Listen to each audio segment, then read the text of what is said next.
Welcome, ladies and gentlemen. The motion for today's debate is: this House supports France's exit from West Africa. Representing the proposition, we have the team from Hong Kong, and on the opposition, we have the team from England. From the proposition side, our speakers are: first speaker Rachel, second speaker Nicole, third speaker Edgar, reply speaker Rachel. On the opposition side, our speakers are: first speaker Alex, second speaker Maya, third speaker Jess, reply speaker Maya.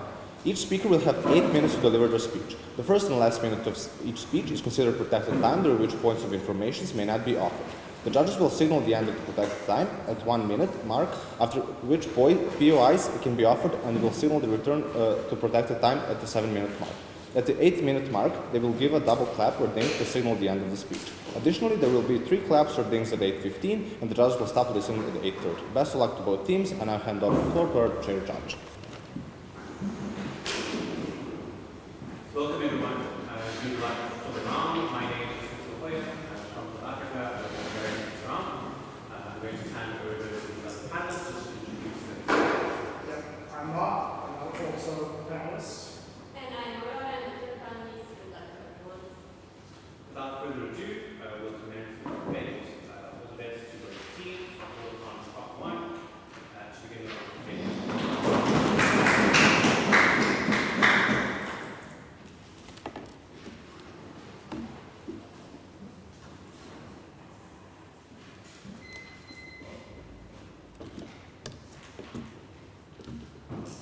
Many wonder why the citizens of Niger waved the Russian flag after the 2023 coup, why China is seen as a lifeline despite its alleged debt trap diplomacy.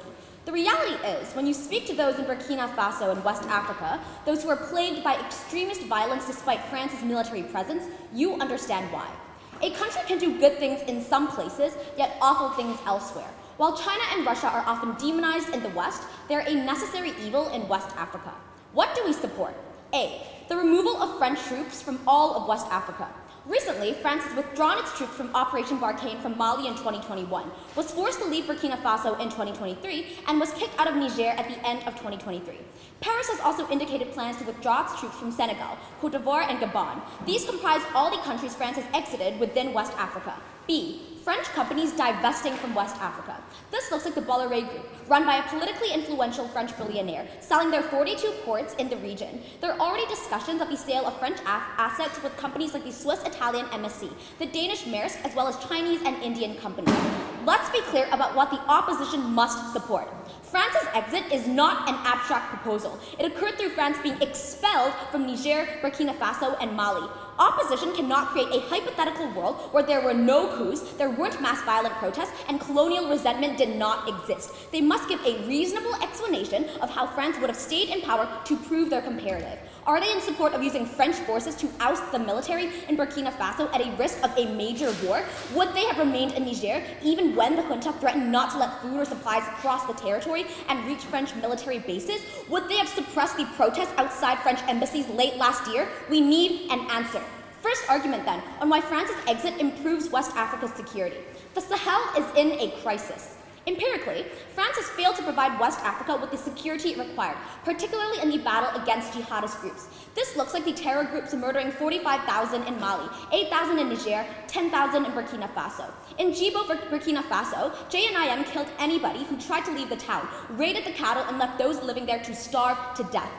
When France left, Russia sent in servicemen through the Wagner Group, now known as the Africa Corps, and the Ministry of Defense, liberating large swaths of Burkina Faso over 4 months. Why is Russia a better security partner than France? Before that, yes. Russia uses Mali as a training ground for Wagner forces. France is in these countries fulfilling a specific mandate to end terrorism. Who's better at protecting people on the ground? This argument will answer that. Why is Russia a better security partner than France? What matters are the incentives and capacity of actors in meeting their goals. While France, like Russia, may have incentives to provide security to gain allies and access to resources, they are constrained by disincentives. This answers their POI. First, the French government primarily cares about its domestic success. Thus, it's unlikely to take the risks needed to protect those in Mali or Burkina Faso. It is incredibly unpopular to lose troops abroad. When 39 French troops were killed in Mali in 2019, the story was sensationalized in every French newspaper. At best, France attempts to protect major areas controlled by French companies. Russia is less casualty averse than France. That's because Russia is not a democracy. It doesn't have a free media, so Putin doesn't need to care about the sensationalization of the deaths of a few soldiers.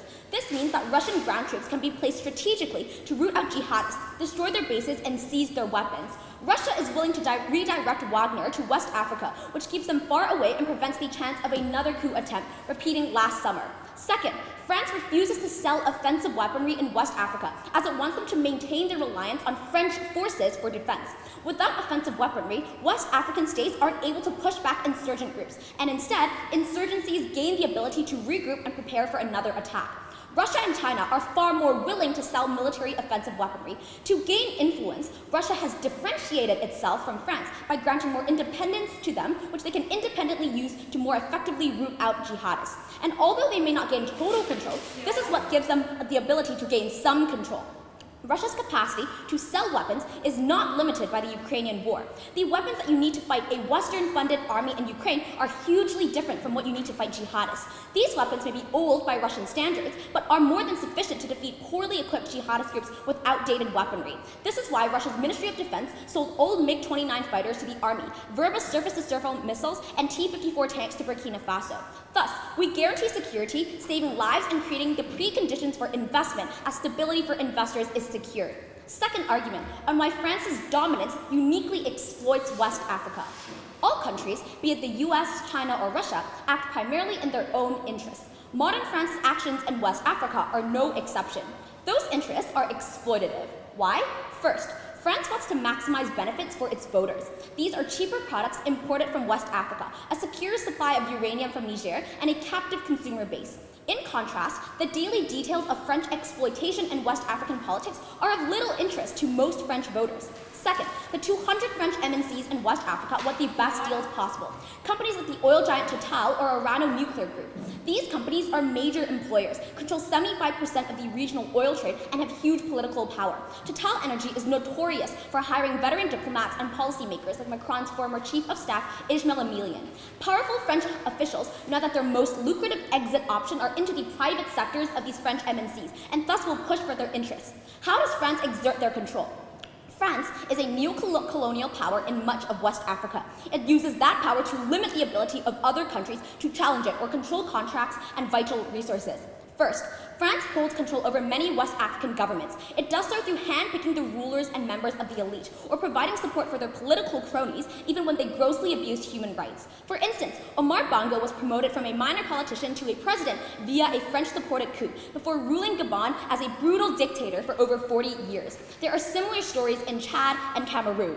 Second, France acts as a key intermediary between West African states and others. This is through Bolloré, a company that owns 42 ports in the region and has historically forwarded French interests, like prioritizing French companies to the exclusion of other nations, which import into and export out of West Africa.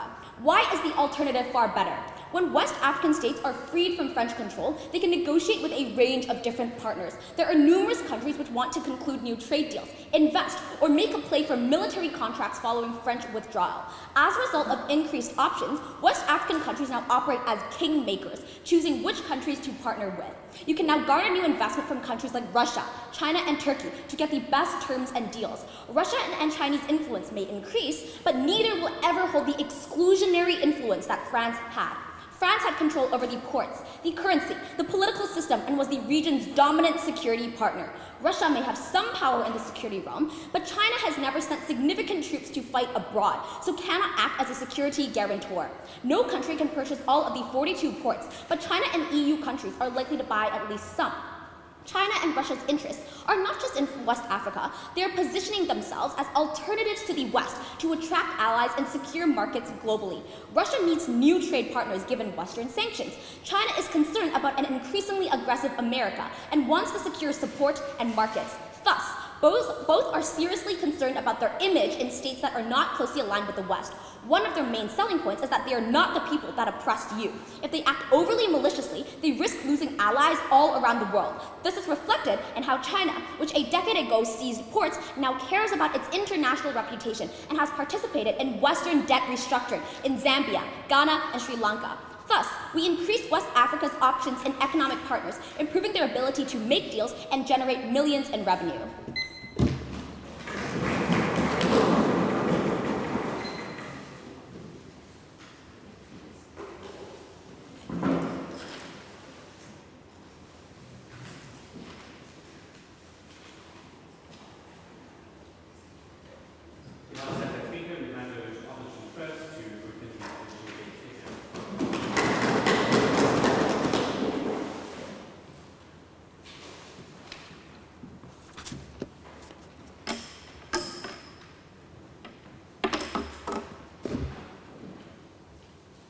Panel ready.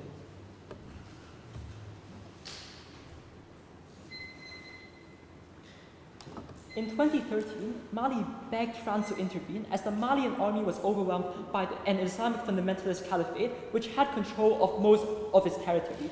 Only France had the resources and the will to fight for Malian sovereignty, and this is still true today. Side proposition doesn't want to talk to you about why France was there in the first place, because freedom does not mean the freedom to become Afghanistan, Iraq, or Libya, we oppose. A few things in my speech. Some setup, then on two arguments. One, why the exit of France creates instability in the region. Secondly, on the idea about why they harm France because they increase internal oppression.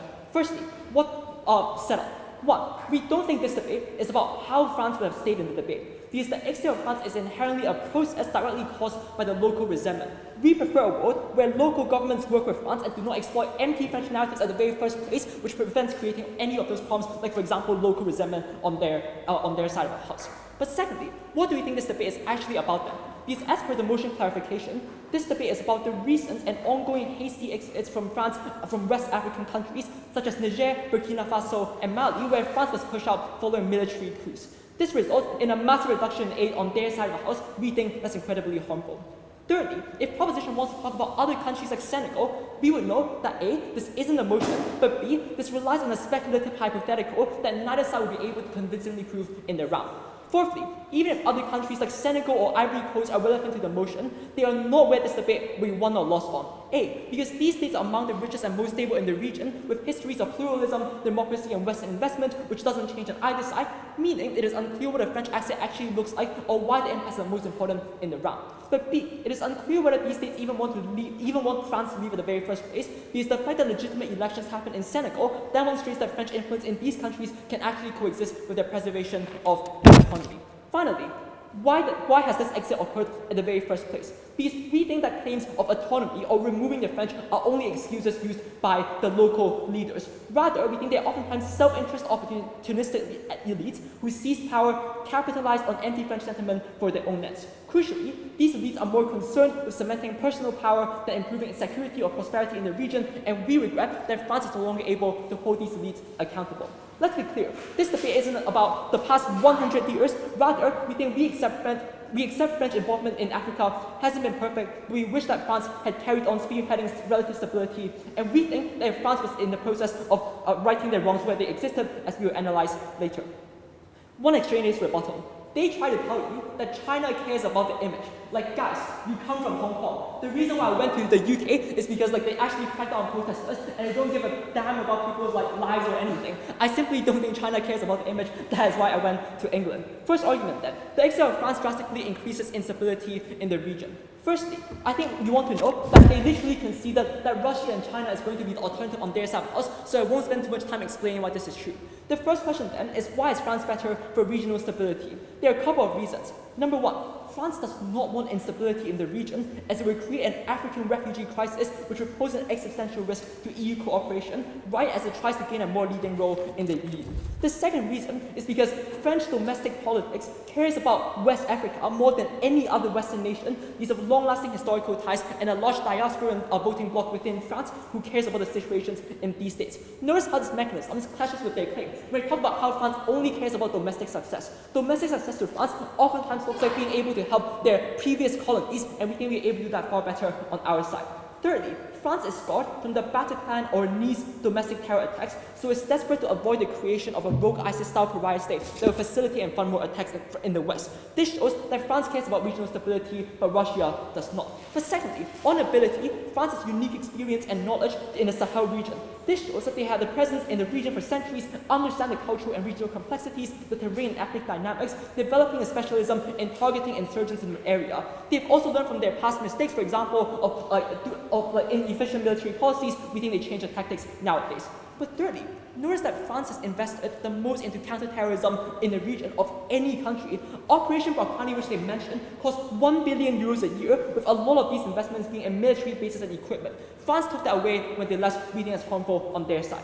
But we think the converse is true for Russia for a few reasons. Number one, Russia does not care about African states and limits their relationship to transactional opaquities with autocratic leaders in the region.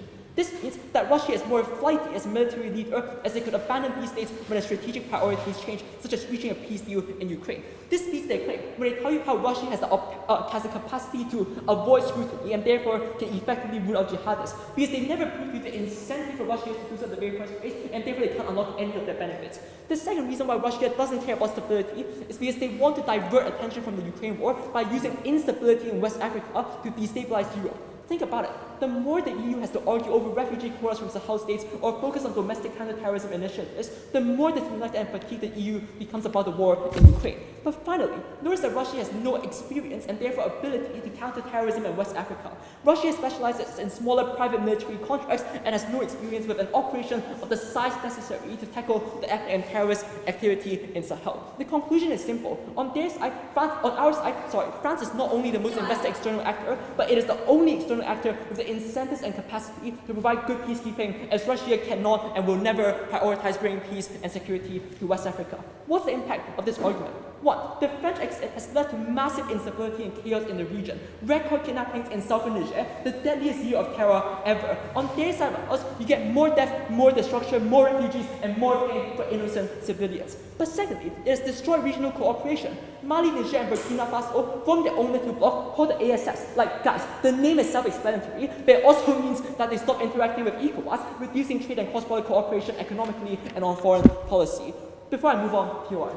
If France is scared of refugees, why doesn't it just secure the northern borders, which is far cheaper than sending troops in and risking domestic unpopularity? We come from England. Why do you ask Rishi Sunak that? The answer is because they cannot. You can't just sell a border because people can still get through the border. You simply need to provide stability and solve the problem from its root. Like, guys, go up. Second argument, the exit of France increases internal autocratic oppression within the region. When China does the BRI, they essentially give other countries money and infrastructure. But Russia can't really provide that. But what's their selling point then? Their selling point is the state force and a contracted secret police to help military leaders achieve a dictatorial concentration of power and quash opposition through the Wagner Group. Why do regimes then care about this? For leaders who just came into power, you know you have enemies. The military may turn against you and there may be counter-coups. The Wagner Group guards against this uniquely. What does this look like? This looks like the Wagner Group protecting Paul Dara's government in Central African Republic, receiving valuable metal resources in return.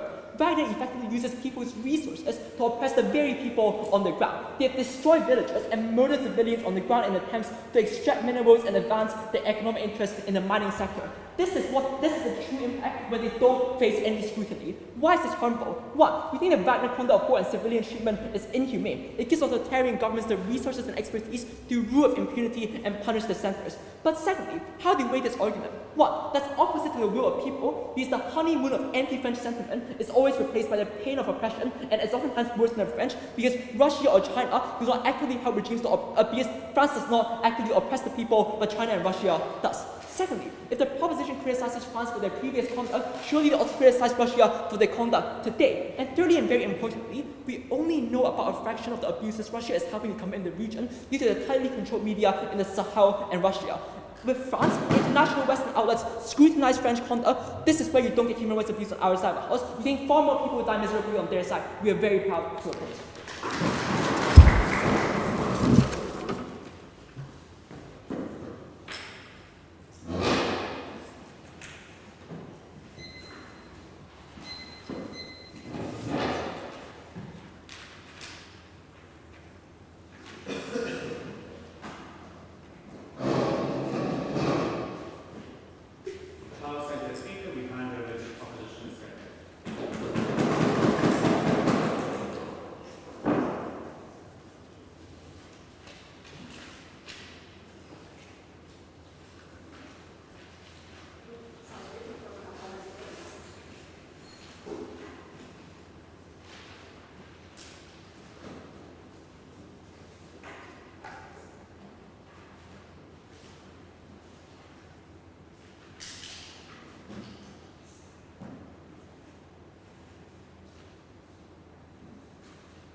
4 things in this speech.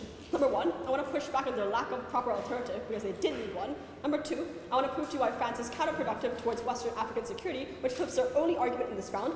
Thirdly, I want to just once again bring you back the argument on French control over the economy, why that's really bad for West Africa. And finally, on my split as to why French involvement increases the risk of coups, which also flips their first argument. Before this then, firstly, I want to just push back on the alternative. Let me start by reading you the motion clarification.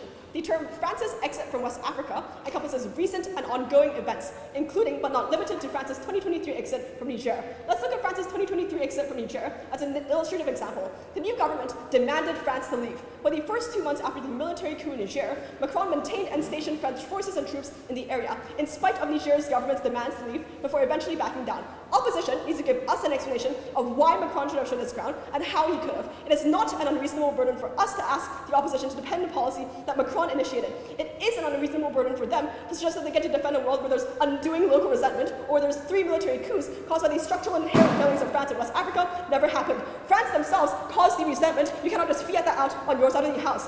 Therefore, the opposition needs to prove that they won't lead to violence, mass protests, and civil war. But to be clear, our entire constructive case still exists independent of this. What are the strategic implications of them not having an alternative? 1, they cannot fulfill their burden in this round because they actually have to prove why France can actually stay in the first place. But number 2, they need to prove why any alternative they had is actually better than our constructive case, which was that Wagner is broadly good and better than France staying in Africa in the first place. Given this then, I'm talking about my second issue, which is on security. They have one extraneous claim that I want to deal with.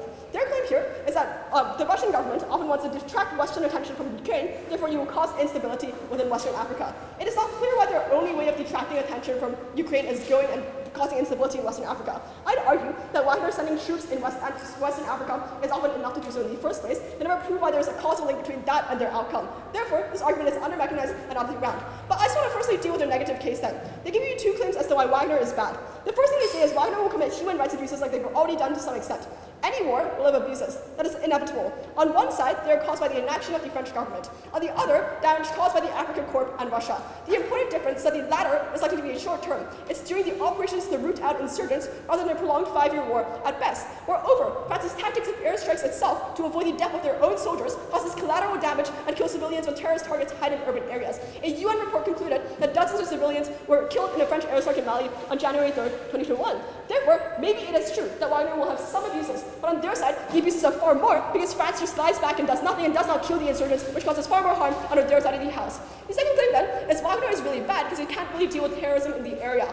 I don't really think this is true on a factual level, given they did deal with terrorists in Central Africa in the first place. Or at the very least, and we told you why it's going to be likely to be more effective than the French, which is their comparative. Consider what you need to deal with insurgents. France's refusal to risk its own soldiers is even more of a problem when it comes to fighting insurgents. While France has an air force and high-tech weaponry, you cannot with air power alone deal with an insurgent group. Ground support is necessary in order to stabilize an area, while airstrikes can drive insurgents out. Troops then need to secure the area, set up an encampment base, and prevent any future encroachments. You have to be around the villages, you have the whole territory, you cannot fight in town. While France could kill some terrorist leaders, they were replaced by new leaders. The strategic implication of this is, they never proved to you why France has the actual incentive to actually send these soldiers in the first place. They made up a broad incentive to care, but the voters do not want them to actually go in and send soldiers to die in the first place. Therefore, they do not prove why you actually get security under our side. Even if our side is imperfect and is flawed, it is still far better than the French. Given this then, I want to deal with their positive incentives as to why France will actually be good.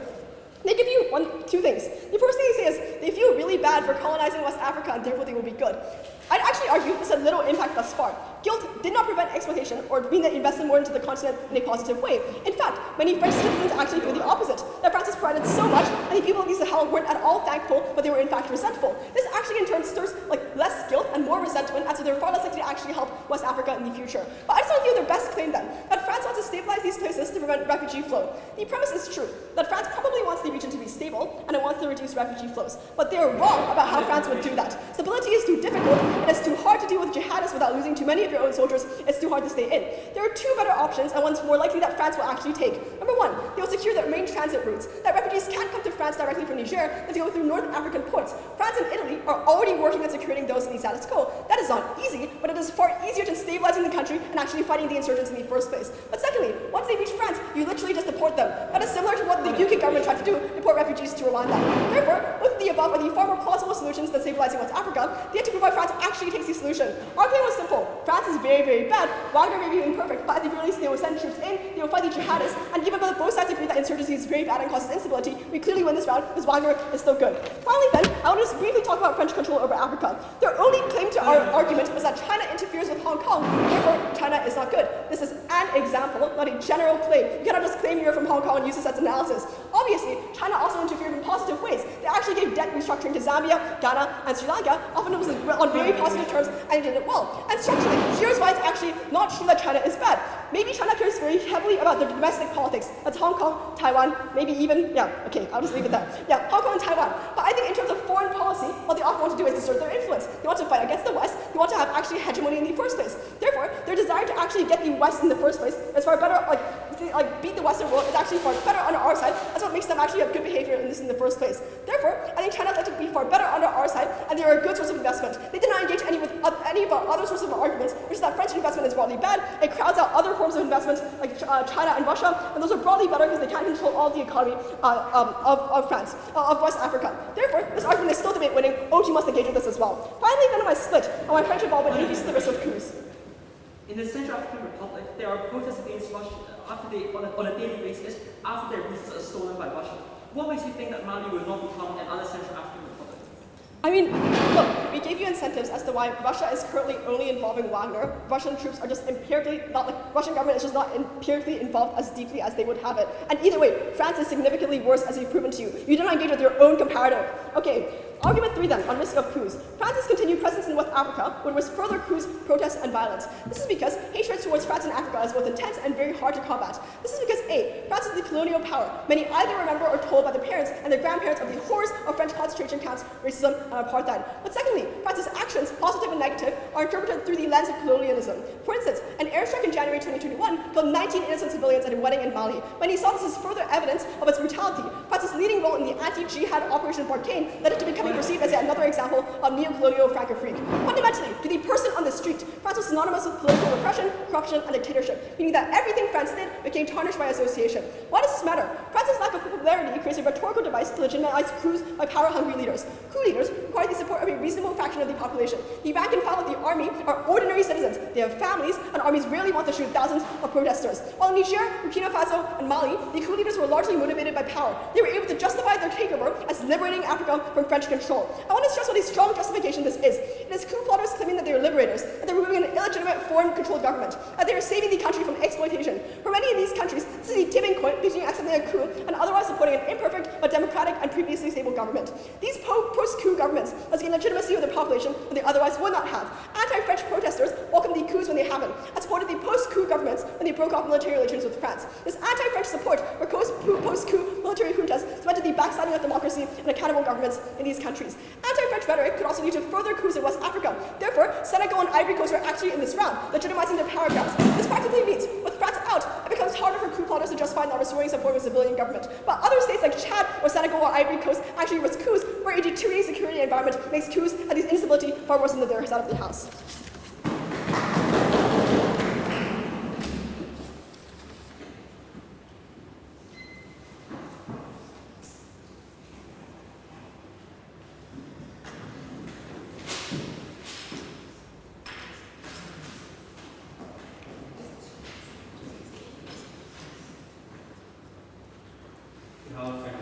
We hand over to Opposition Secretary.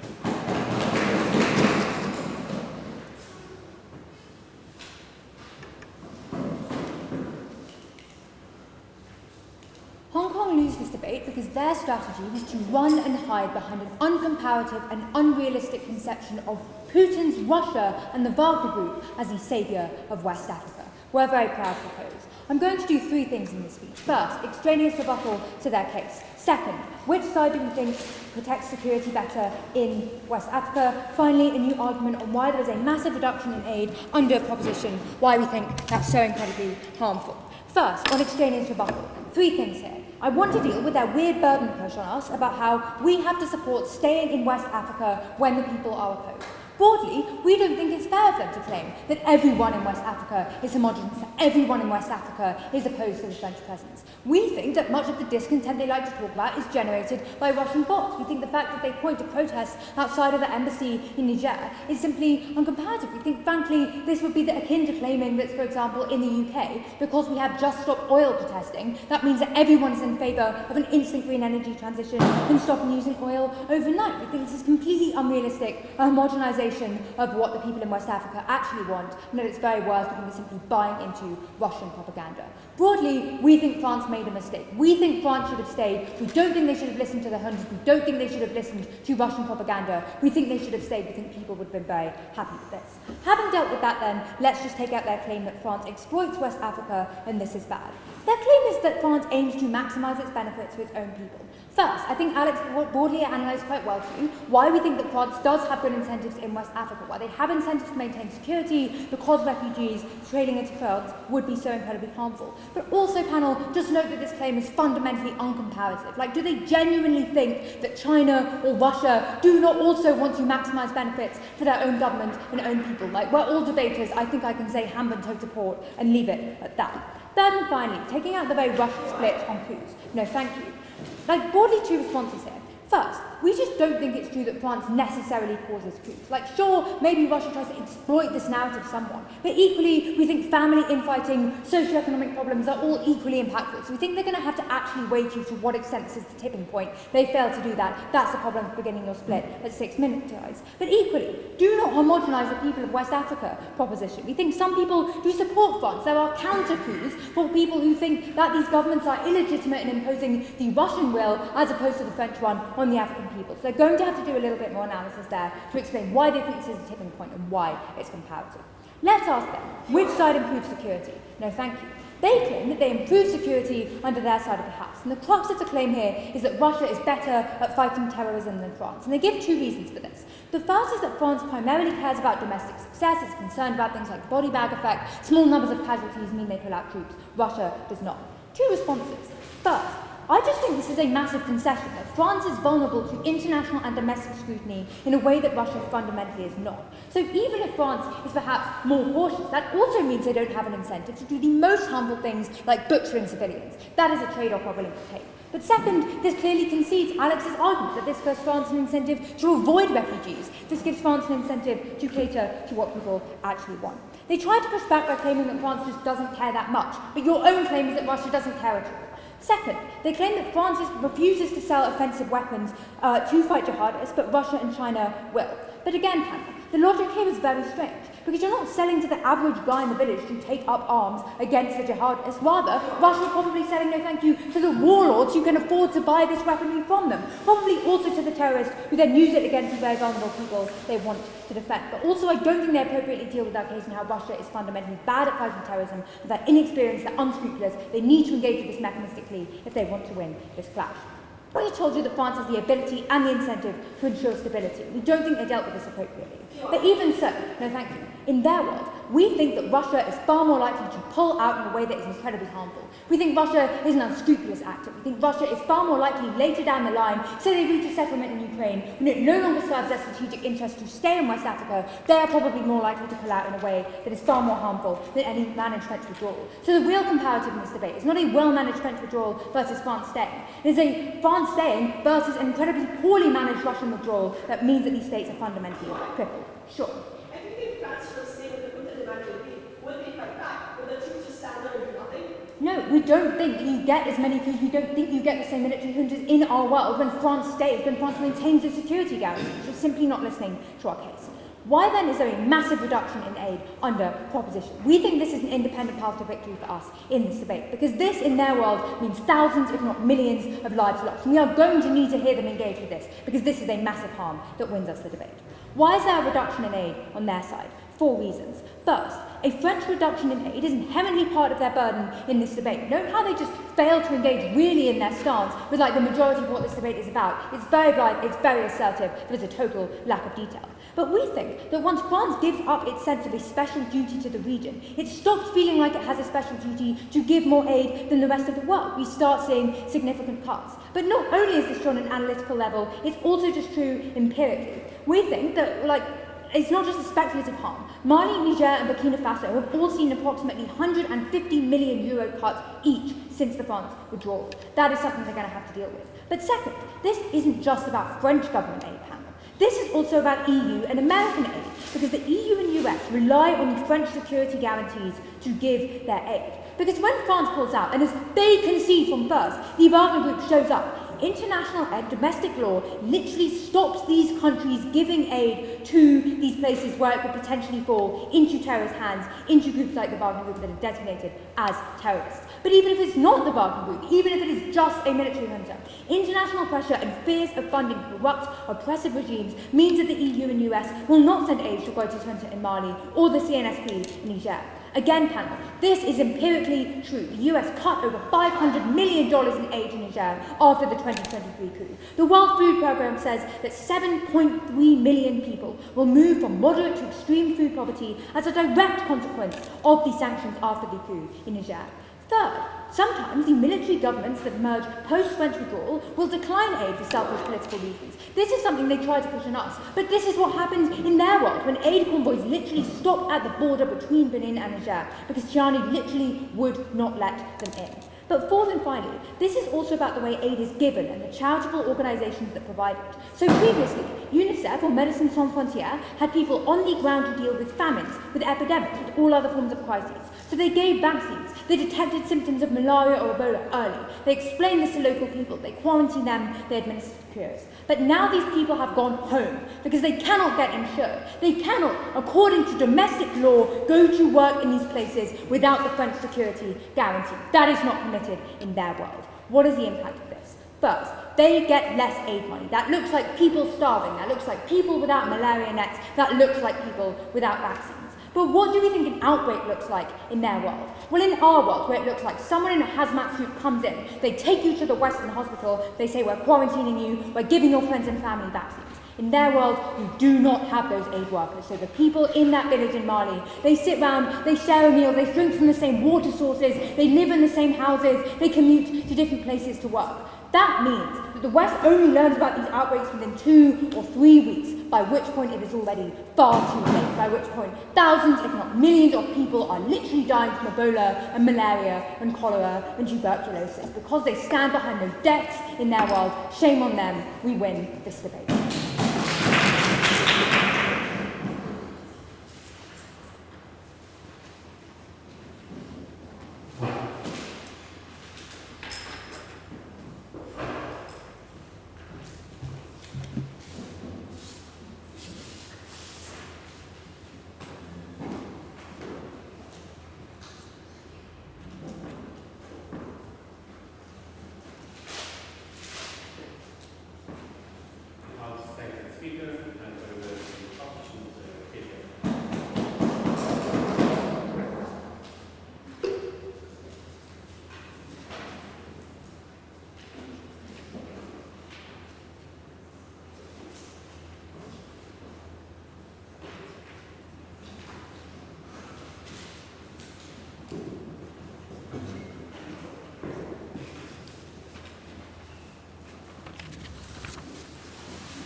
Sorry, just let me sort this all out.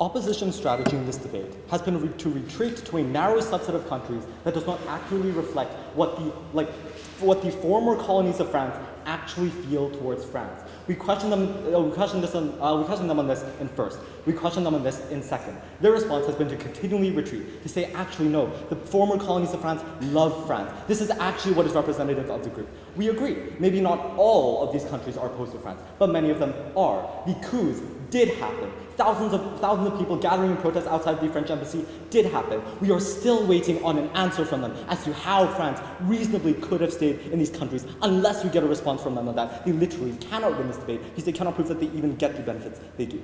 The next thing I'm going to do is respond to the claim that you have a reduction in aid, because now China and Russia are not going to invest in aid as well. Firstly, this is just very, very unclear. As are all of our analysis positive, China and Russia have the incentives to expand their economic and geopolitical power in these nations. It is unclear as to why they would not be trying to match the amount of aid that had been previously given to them. But secondly, even if it is the case that they currently receive aid from countries like France, it is unclear what this aid actually does. As they note, oftentimes it is terrorist groups that block this aid. Note, for instance, in Mali, where 19 French aid workers were shot in 2020. That means that even if aid is if they are trying to get aid to flow into these countries, it is oftentimes blocked on their side of the house as well. But finally, and really, really importantly, it is only when there's Chinese and Russian influence in these countries that you are likely to have other powers that want to send in aid to compete with them. Why is this so? If you are the US, you do not want China to be expanding their geopolitical power. It is precisely because you are intimidated by this, which means that this is when the US begins to join the fray. This is when the US begins to send in aid because they want to take away some of that power away from China. That is why we get so much more aid on their side of the house. This argument is completely flipped. Next, I'm going to impact Nicole's split that we received absolutely no response to. Nicole told you that because of anti-French resentment in many of these countries, which as their O1 seeded, many of these coup plotters take advantage of anti-French rhetoric in order to plan coups and things like that. As a result, you are likely to get longer coups and more instability in the future. But I'm also going to add on to this. I will prove to you that even if it is not the case now that these colonies are going to have coups, why in the future it is far more likely that you're going to have security threats, why France is going to become worse. Even if you do not believe that France is maximally exploitative now, exiting now is the best strategy to prevent the country from becoming more and more exploitative. The reason for this is because in 2027, the French will elect a new president who has control over foreign policy, potentially a new parliament. There's no reason to believe that the next government will be centrist, particularly given Macron's high degree of unpopularity. Look at his continued failure to improve the French economy, his failure to deal with the Yellow Vest movement, his spiraling lack of support in polls. His Renaissance Party finished third in the first round of the French parliamentary elections.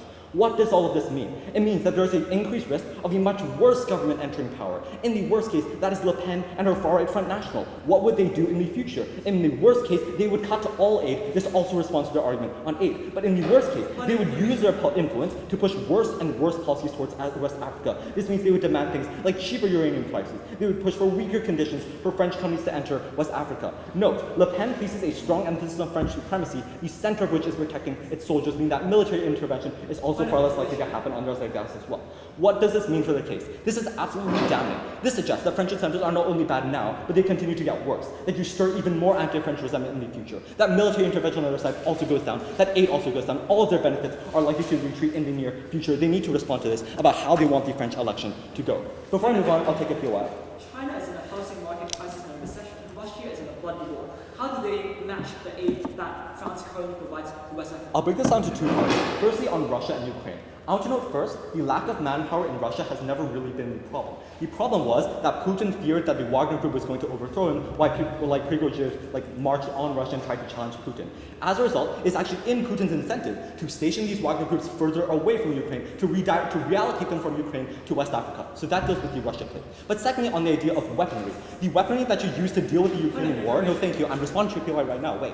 The weaponry that you use to deal with the Ukrainian war is very different to the weaponry that you use to fight jihadists. The weaponry that you need to deal with jihadists can be relatively outdated or can be relatively old because you do not need such advanced weaponry to deal with jihadists. Russians can do that on their side of the house. Finally, China's economy, yes, it is struggling. It is still 7 times the GDP of France's. It is still massively a much better trading partner than France. If you want to talk about economic problems, let's talk about economic problems. France has a debt crisis. It has a demographic crisis. France is literally spiraling in terms of debt, and as a result, it is unable to benefit these West Western African nations, like economically. We also gave you so many mechanisms in our first speaker as to why France currently has a monopoly over these countries. So even if it is the case that to the extent that these Western African countries currently benefit economically from France, that is only because France has artificially made it so. That is only because companies like Valero control like West African ports and monopolize them, that they prioritize French companies. This kind of economic benefit is purely artificial. They've never allowed it to be up to the market to decide what is best for them. Next then, I'm going to tell you, are Russia and China actually bad actors in West Africa? Because believe me, we are from Hong Kong, I'm from Taiwan, it gives me no joy to defend China. But I can recognize that countries act in their own best interest. What we proved to you was that France's specific interest and their colonial history in these nations has led their interest to be diametrically opposed to many of these nations, that they want to monopolize these nations, because that is where they currently derive a stable source of uranium, for instance. What we have then told you is that the incentives when Russia and China enter these nations is to promote more stability and because they want to build allies. It is to promote more economic growth because they also want to project power in the region. Let's talk about human rights abuses. Because yes, it may be the case that you have speculative human rights abuses under the Wagner Group. We can accept that. But what we can also be certain of are the human rights abuses occurring right now, what we call terrorism by Jainim and other jihadists, enabled by the ineffectiveness of the French government. Even if it is the case that you get some human rights abuse by the Wagner Group, this is highly likely to be short term. In the case that this is highly likely to only take place during the period in which you are fighting off these jihadists. But given that they've never been able to contest that our side of the house is far more effective at dealing with these jihadists in the long term. That means, insofar as the French government refuses to put troops on the ground, it is extremely casualty averse. This means that in the long term, we are still able to protect people on the ground as well. Note, they also never engage with our argument that the tactics France uses, i.e. airstrikes, lead to massive amounts of collateral damage of civilians. The next claim under this is that these countries are likely to unscrupulously pull out. I think it's unclear what this actually looks like, and it's unclear what the impacts of this are likely to be. Because if it is the case that Russia and China, because we can accept that Russia and China may have external they have other incentives basically to stay in the region, but that does not necessarily mean that they're going to pull out of those regions in such a surreptitious way that harms these nations in the long term. Finally then, on the incentives of France, I think that Nicole's responses have already sufficiently taken down a lot of their incentives. There are only two reasons for why France wants to help these nations, are firstly because of colonial guilt, that they want to help these previous colonies, and secondly that France knows the history and the culture of these places. I kind of feel the need to re-emphasize the reason why France knows the history of these places is because they were the colonial oppressors in these places. What does this imply?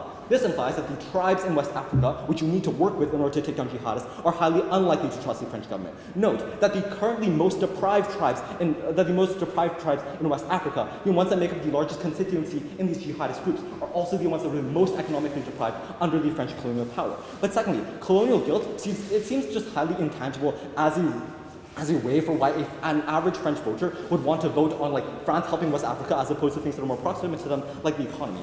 Finally, on the idea of capacity. I think we've already sufficiently taken this down. Even though France may have the capacity to deal with these places, the Afghans do not have the sufficient incentive. That is to say, you may want to deal with refugee flows, but O2 ignores the words that Nicole actually told you. It is far easier for France to just not put troops on the ground, to not risk French lives. It's far easier for them to just launch airstrikes from a safe position. That is why France has never and will never help these places.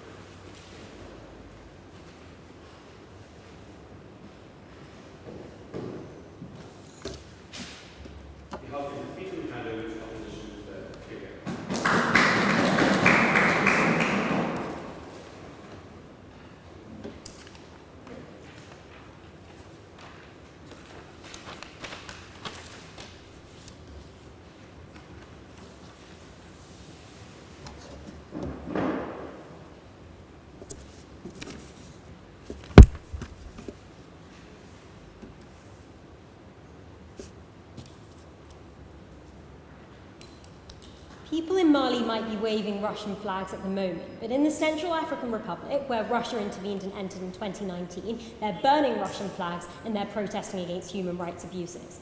Hong Kong have given us no concrete reasons to believe why Mali, Niger, and Burkina Faso aren't going to become another Central African Republic. Why Russia, a nation that they concede has no democratic accountability, is going to refrain from committing the kinds of human rights abuses that it's committing everywhere else in Africa where it's intervened. It's not enough for them to say that these abuses are only going to be short-term. That was only an assertion. The thing is, we always problematize the status quo, and people on the ground in Mali and Niger are problematizing the French intervention currently. But Hong Kong thrusts West African nations into the hands of a power that's even more exploitative, has even worse incentives, and it doesn't have the democratic checks that France does. A couple of things to do in this speech. Firstly, talking about aid, secondly, on stability, and lastly, on exploitation. But before that, let's just deal with the push that they give us when they say that how could France have stayed when leaders are cracking down on them? How can France stay when there's protests going on? I mean, the simple answer to this is for the same reason that they've stayed for the last 60 years, despite the fact that there always have been protests against France. They always have flared up, but France has managed to stay in Gabon, it's managed to stay in Senegal, it's managed to stay in Guinea, despite the fact that there were anti-French protests very much similar to the ones that are occurring in Mali, Niger, and Burkina Faso right now. For the same reason that Russia is able to stay in the Central African Republic, despite the fact that there's huge protests against Russia. These Western powers have the ability to deflect protests, they have the ability to stick it out. But secondly, a lot of people still do support France within these areas. For example, in northern Mali, there's a lot more support than there is in southern Mali. So what France could have done, for example, was not just crack down on locals, but shift their bases temporarily in order to withstand the upsurge in anti-French resentment, and then continue to suppress terrorism in the region. But lastly, note that these coup leaders are opportunistic. It wouldn't necessarily have been impossible for France to stay. All they need to do is throw carrots at particular leaders. See the way in which they've done this in Chad, for example. They have worked together with the coup leader, Deby. They've made commitments to Deby's family, and Chad is now one of the most stable countries in Western Africa. And note that in any case, any method that France used to stay is far better than the alternative, which is letting the Wagner forces in. They never contend that that isn't the alternative, so that's what they have to stand by. Let's talk then about aid, because what Maya tells you is that international humanitarian and medical aid just isn't able to flow into these countries. They give a couple of responses. They say that firstly, China and Russia are going to match the amount of aid. 3 responses. Firstly, there's absolutely no incentive to do so, whereas France has a special relationship with West Africa. There's no special priority on the part of China and Russia. Russia's more incentivized to keep its troops in, for example, Sudan, because they have more of a vested geopolitical interest there. But secondly, there's no ability because of the things like war, because of the things like the housing bubble in China. Thirdly, right, sure, they might get aid eventually, but this is still a shift in aid, because whereas there is French aid on the ground currently, there is a lag time on their house. When it comes to things like Ebola and malaria that are literally the biggest killers in West Africa, this is a ticking time bomb, and any delay is going to prevent hundreds of lives from being saved. Fourthly, even if the amount of aid is matched, it's never going to be good as the WHO, that has a specific and special mandate to actually deal with things like malaria and Ebola. This is locked out by international law, because you literally cannot send the WHO in when there's been coups, when there isn't that democratic mediator of France to prevent these organizations from coming in. And for that reason, it's not only just about France, which is also apparently in a housing bubble, it's about all the other countries that contribute to the WHO. This is round winning, because on the scale of impact alone, things like malaria and Ebola kill thousands of people every year. So if you're not sure about how many people are killed on terrorism, you judge the debate on this alone. But secondly, also in trying to make the situation better on their side of the house, they risk the livelihoods of thousands of people. These were the people protesting that they claim to care about, but you protect them far better on our side. Yes? You were first identified that aid was already being cut to West Africa from France because of that crisis. Why is it not the case that they'll continue cutting it and if we don't get any benefits of aid?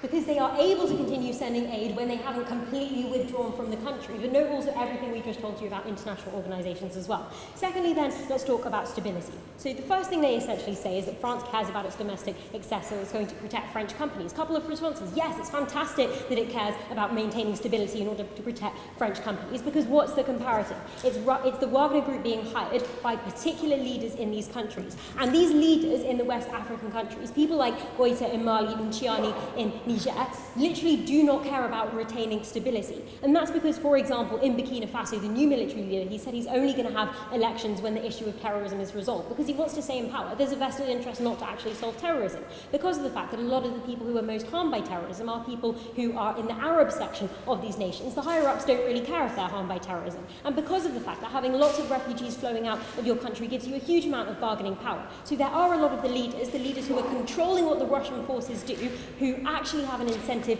to prolong the instability, even if it's just in the areas with French companies. We'd far rather there be a force that actually wants to retain stability. The second thing they say is that France sells offensive weaponry. But we think it would be incredibly harmful if Russia were to match this degree of offensive weaponry. Why is this the case? It's because it's used for incredibly harmful purposes. See the coup in Equatorial Guinea, for example, brought about by the president's cousin. Yes, they might talk about anti-French resentment causing coups, but a lot of the reason why coups arise are things like interpersonal familial feuds and also socioeconomic problems that are going to occur on either side of the house. The last thing you want to do is teach these dissident groups to arm themselves. This is about internal power struggles, not the liberation they want to talk about. While France wants to maintain the territorial sovereignty of these African states, while France drew up the borders and wants to maintain them and wants to deal with one leader rather than many, Russia is going to go to whoever gives them minerals and whoever gives them resources. And that's something anyone, whether that's the people in charge or the people cooing against them, can do. And incidentally, also, in the attempt to do so, the minerals are jeopardized as different groups fight over them. You're more likely to actually get the exploitation that they talk about on their side of the house. But even if Russia does have an incentive to engage in terrorism, and why do we think France is just far better? A couple of reasons. Firstly, there are facets of the fight against terrorism that only France can successfully fight upon. For instance, it's only due to the French evidence gathering that the ICC has been able to convict the former head of the Islamic police in Timbuktu for war crimes and crimes against humanity. Secondly, other powers can work in tandem with France to be very successful. For example, the UN peacekeeping mission to Mali helped to identify terrorist migration routes and defuse guerrilla warfare, and the fact that it was composed mostly of African peacekeepers circumvented the problem of the political unpopularity of France that proposition want to talk about. But crucially, when France withdrew from Mali, so too did the only vote in favour of continued intervention in Mali on the UN Security Council disappear. And that's why peacekeepers were pulled out. Likewise, the fact that France is a dominant player in the EU means that the EU is likely to completely end its missions in places of Niger. And lastly, irrespective of whether France is actually effective in fighting terrorism, the fact that it's there, that it was present, was a symbol of its resolve to do so. And on their side of the house, you're able to get terrorists strengthening your rhetoric. The ISSP can now say to Malians, the one power that promised to defend you to the end is gone. There really is no other option but to join forces with us. That's when this increases recruitment for terrorist groups, and that's when terrorism gets far worse. Stability was the most important thing, and short-term discontent with France was something that we were able to withstand that they never could. Russia was on a trajectory to getting worse, see the Central African Republic, but France is on a trajectory to getting better. See the way it's trying to give reparations, see the way it's trying to apologise for its former colonies. Lastly, a quick note on their other exploitation material. Look, these countries aren't going to be kingmakers. They aren't going to get Russian and Chinese investment. You know when they're kingmakers? When they have leverage, when there are thousands of migrants going to the EU and they are able, therefore, to negotiate with other countries. They weren't going to band together because of the fact that these Western African nations already had interethnic conflicts between them. France was the glue that was holding them together, was the only power that was able to get them a seat on the international stage, a voice on the global stage, and for this reason, we're very proud of it.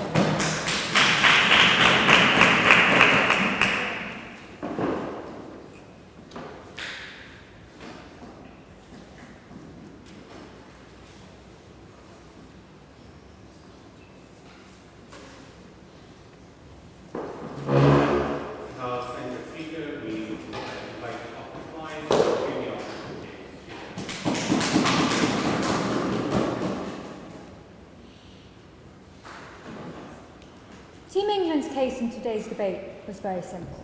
We'll swallow every harm they throw at us. We'll take it all.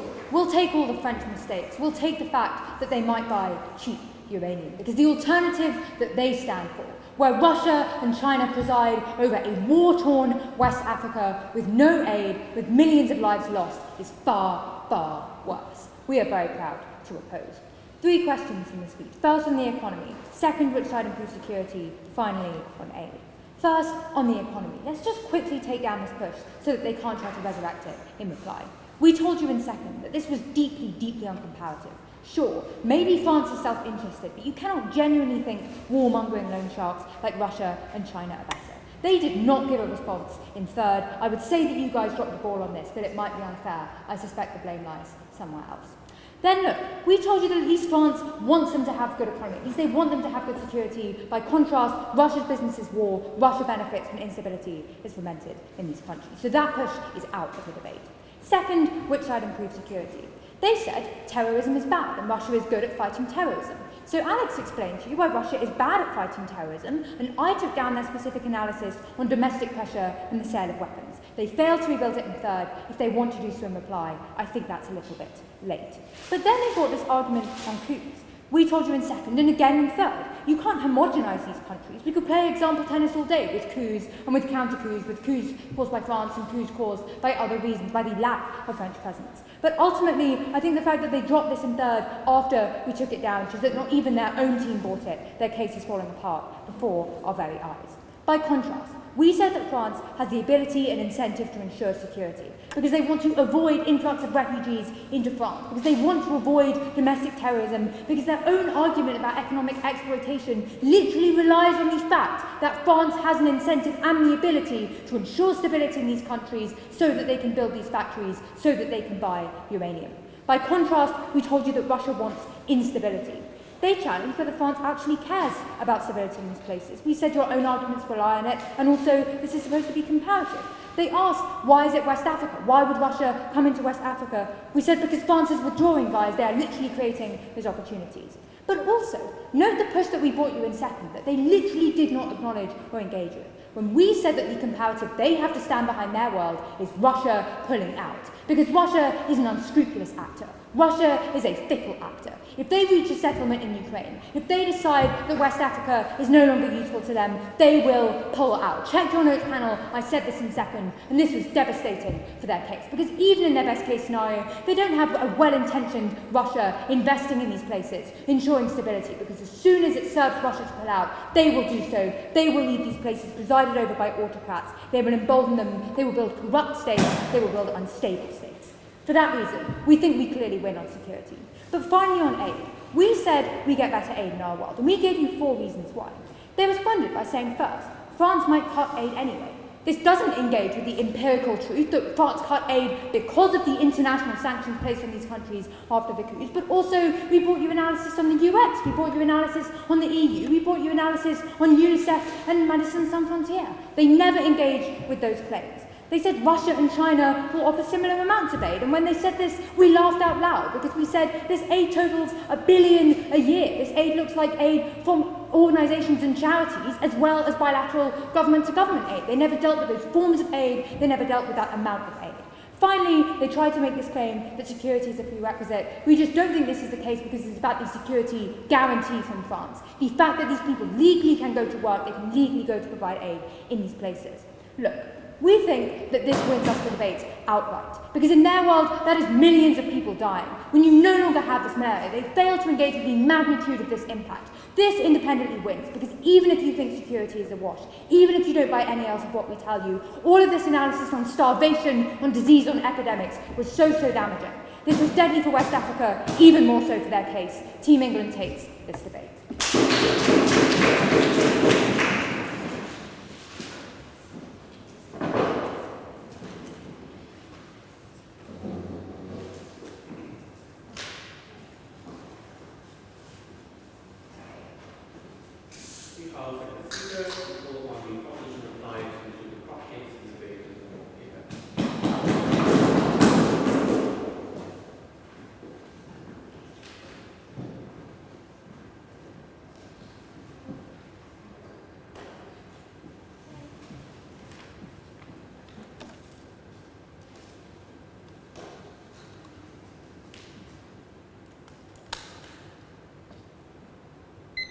Opposition debates on intuitions. Look at Ott reply. The only analysis they do is to repeat that Russia and China is bad, they're unscrupulous actors, without explaining why.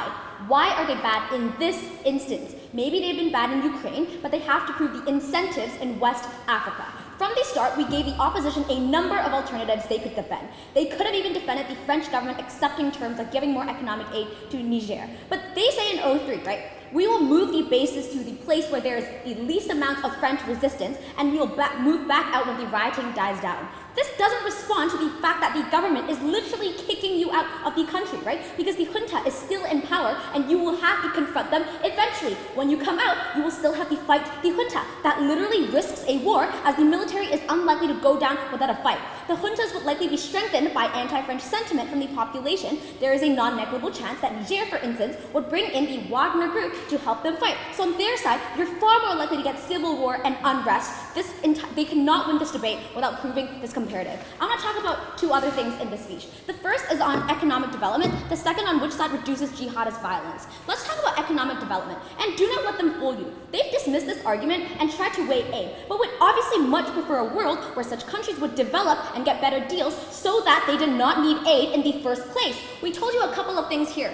First, China gives 1/3 of economic development and aid to East Africa as opposed to West Africa, and this is because French occupation, or French presence in West Africa, has crowded out such investment. They have competitive deals there that crowds out China. It can always be more, right? Second, we think China and Russia have an incentive to care about their image and allies given all of their past mistakes. We told you that China has gone after debt restructuring, for instance, the G20 initiative, right? But lastly, on a mechanism they never dealt with, on multipolarity. We told you from first that 2 actors on a seat is obviously better than 1 actor because you're better able to get competition. You're better able to see which deals you can get from different countries playing your hand. On aid then, they say, we told you down the bench that France is literally in a debt crisis, and the problem is that they lack capacity, right? For instance, France's GDP is 3 trillion, while China's GDP is 18 trillion. That is a huge difference here, right? So the capacity is totally different. We also told you a couple things in third, right? The fact that the US and the UK are more likely to send in aid and economic development to compete with Chinese and Russian influence in these areas. So that is how we're also able to access all of the benefits that they want when they're more likely to come in and compete. So, this clash falls conclusively on our side. Let's then talk about jihadist violence. Both sides obviously care about preventing violence on the ground. We have different ways of getting there through different actors. Let's look at France's incentives. They say refugee flows are important. This is basically the only thing they say down the bench. Yes, we agree. But it doesn't flow that this means that France will send in troops and manpower to deal with jihadist insurgencies because that is far too financially and politically costly. Hence, we told you that the likely alternative they are currently engaging with Italy is to secure transit routes, right? Not rooting out jihadist violence on the ground. Or another alternative is that you just deport them like Sunak is, like they said we should look at Rishi Sunak. Then they say in 03, but you have UN peacekeepers. But obviously, this still depends on the political capital from Western countries, in which it is very domestically unpopular to be sending in troops to these places. Why was our alternative of Russia and China far better? They say human rights abuses by Wagner Group, because A, less accountability, B, offensive weaponry is sold badly. Look, both sides have examples that we can, but we gave structural incentives, right? First, we told you the times are changing. You need allies and to secure new markets given sanctions. Hence, you're likely to end this violence earlier, right? Look, any war is going to have any abuses, but they let this slide through the inaction of the French government. On our side, we may have short-term abuses, but it is likely to be temporary. But even in their best case, we think Russia is willing to send in manpower or PMCs, while France is likely to use airstrikes because they want to avoid the body bag effect. So that is far more indiscriminate. That kills far more people on their side of the house. We better ensure the security of West Africa and protect millions on the ground.